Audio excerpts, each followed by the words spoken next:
नमस्कार मंडळी, चला तर आज आपण बनवूया शेवयाचा उपमा। त्याच्यासाठी मी इथे घेतले शेवया, गाजर, टमाटर, कांदा, कोथिंबीर आणि मिरची बारीक कट करून घेतले। त्याच्यानंतर कढईमध्ये टाकले तेल, तेलामध्ये टाकले शेंगदाणे, कढीपत्ता, जिरे, मोहरी, त्यांना चांगलं परतू द्या। त्याच्यानंतर आपल्याला त्याच्यामध्ये टाकायची हिरवी मिरची, हिरवी मिरचीला छान ब्राऊन कलर येऊस्तोवर परतू द्या। त्याच्यानंतर आपल्याला त्याच्यात टाकायचा कांदा पण छान लाल होईपर्यंत परतू द्या।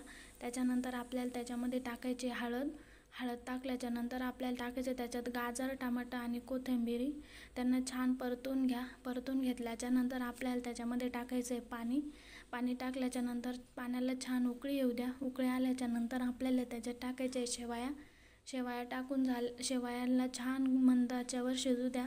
शिजल्यानंतर खूप छान लागतं आणि मीठ पण टाकायचे पाण्यामध्ये।